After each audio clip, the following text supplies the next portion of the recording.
to the Not Too Shabby YouTube channel. My name is Lynn, or LV Handcrafted, here on YouTube, and today I thought I would make a set of artist trading cards. These cards measure 2.5 by 3.5, and they're basically the same size as baseball trading cards.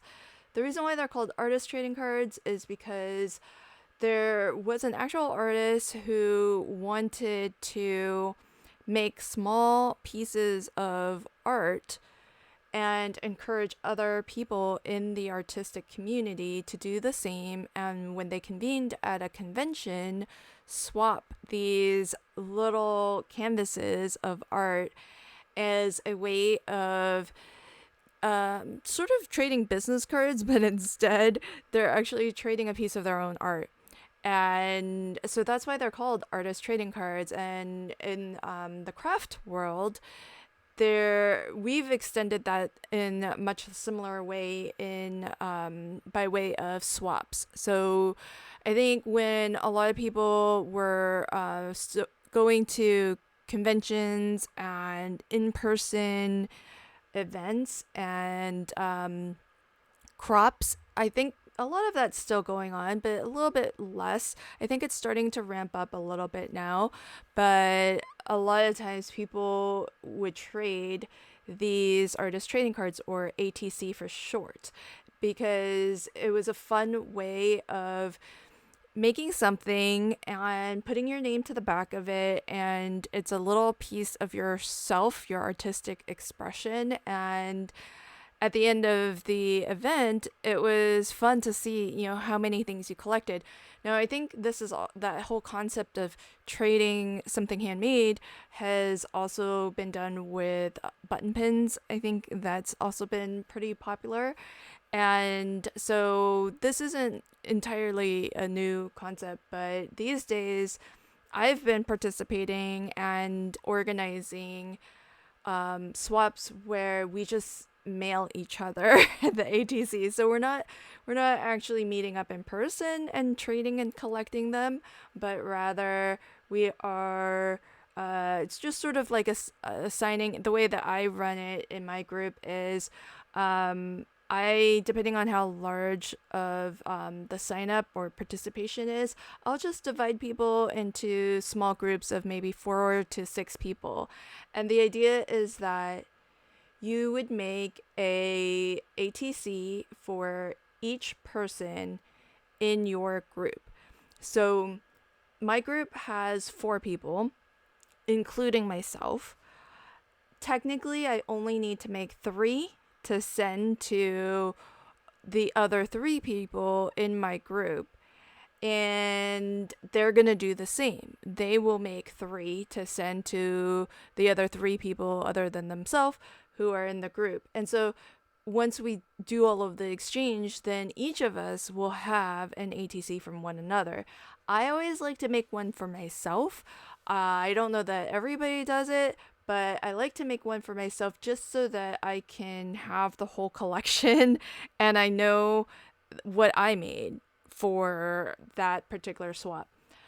A lot of times, and this can be up to whatever you want to do, but you can make them all the same or make them all different. They could all be different but fit into like a larger scene. I think there's lots of fun ways that you can create for ATC swaps. Now today I'm using the Not Too Shabby box of the month. This is pumpkin spice with its ephemera pack, and I actually took a couple of things from the hedgehog ephemera pack as well, as you can see. And the reason for that is, so like the rest of my cards have a bit of, well, it's pumpkin spice, but I guess it could be, well, I think it needs to be a pumpkin spice latte. I don't think you could pass that off as anything other than coffee. But I know one person in this swap, she doesn't drink coffee. So I'm sending her the hedgehog one. That's just for her. And then later there's going to be one of these that doesn't look like the others. Mostly because I wanted to use some of the sentiments that came as part of the stamp set. Or I think I mixed a couple different stamp sets. I took fall vibes from one stamp set, and then the Sending You Hedgehogs came from a second stamp set. In the box, you'll get three stamp sets. And so, what I found as I was trying to figure out how to get the sentiment onto these little ATCs, because this is a very small canvas. It's only 2.5 by 3.5. So there's not a lot of space to play with here. You can see that there's some cards where I managed to collage up a couple of pieces of the ephemera, but really, you don't need much. And that's one of the things that really makes this a fun project because it's great for scraps. You can see there's not even that much pattern paper that I've used. I did actually just use scraps left over from some of the other cards that I've already crafted. And you can easily create quite a few just from a couple of, 2-inch or so scraps.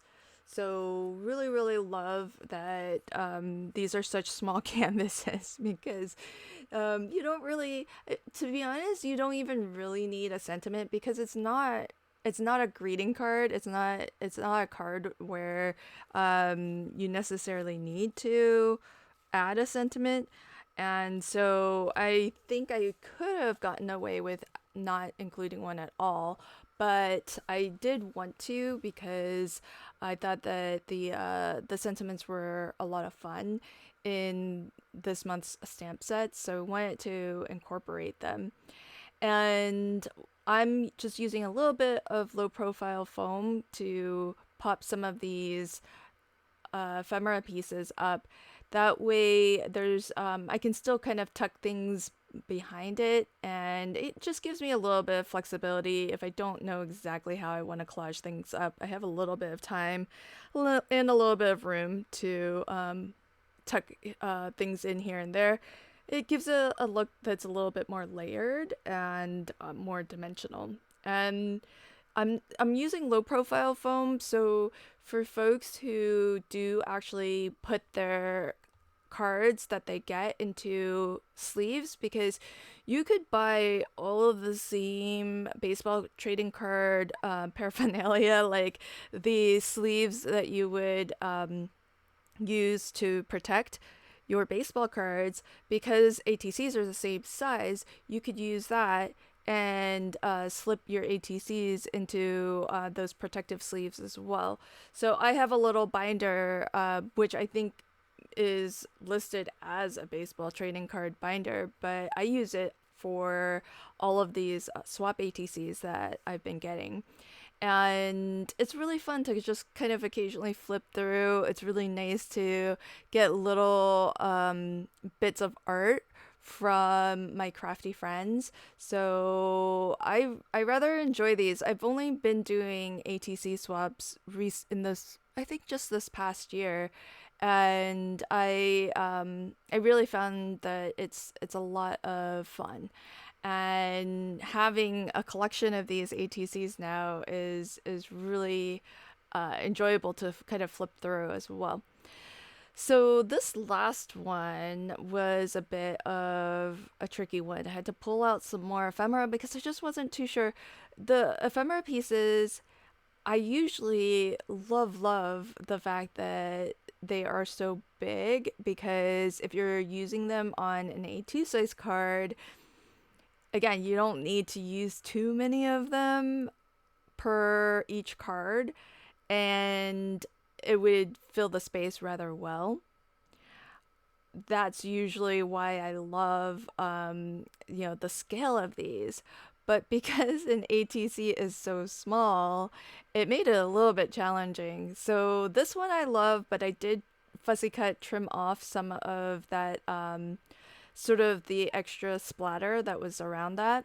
And then I had to turn this ATC landscape, which I generally don't do. I don't know why. To me, an ATC, I think because in my mind, I am very familiar with sort of the baseball card portrait orientation of an ATC. So I always think first to do my and I'm the same with cards too. I don't often do a lot of landscape cards because I just always think portrait first. And that was the same with this one. So I think I might keep this one because it's a little bit of an oddball as compared to the other ones because it is the only one that is landscape. So so this is the one I might keep for myself. Also, I think this is the one that um later I'll show you how I finish the back. I might not end up yeah, I think I will end up keeping it because it's the one that I mislabeled as I was writing out the back. So for the backs of these ATCs, I have this stamp set that's specific for stamping out your ATC designs. And in this set, it's really great because it's got a lot of different styles of borders. So this is one of them. It has this speckled background and a very like a bespeckled, like, rough border to it, very sketchy. And I stamped that in a very light sand dune color. This is one of the new VersaFine Clear inks. And that I wanted to be in a lighter color as just the background, and then in a darker color I'm going to stamp out the details, the labeling for the details that you would typically want to write on your ATC. So at the top it reads artist trading card. Then there's a spot for the title, the date, the artist, and then the number in the series. So the stamp is number blank of blank. I love using this particular format. I always use this particular format, but the stamp set actually gives you a lot of different variations. You can mix it up and add whatever other little details you'd like. There's different labels and everything. But I love having number X of Y because then you know how many people were in that swap with you. And I always get a kick when I happen to get number one. It's happened a couple times, and then I said on a video or a live stream that I get a kick out of that. And I think the very next swap I got several number ones from the other folks in the swap group. It was very, very sweet of everybody. So that first one that I wrote out, I actually labeled it as October because I thought it was already October. And I don't need for time to move any faster than it already is. So I actually ended up putting that on the one that I want to keep because it's not it's not labeled all that great. I had to scratch out October to write in September. So I'm actually keeping my own number one, and then I'll send out the other three. So I love little projects like these because you can really easily create. I mean, it didn't take me that long to make all four of these, and I love that. Especially with ephemera, it's so fast to make these. Given how small the canvas is, you just need a little bit of paper and you have a little something fun that you can trade, that you can send. It's a nice just because, but if you're ever in a group that has ATC swaps, I definitely would encourage you to participate at least just the one time just to see what it's like because it's really fun. The way that the ones that I do, the ones that I organize anyhow, I really love that we all make one for each other. So, yeah, you have to make 3 to 4 or 5 or whatever, but then you're going to get that many in return. So it's really fun. I hope you give it a try. And until next time, happy crafting and have a fabulous day. Bye.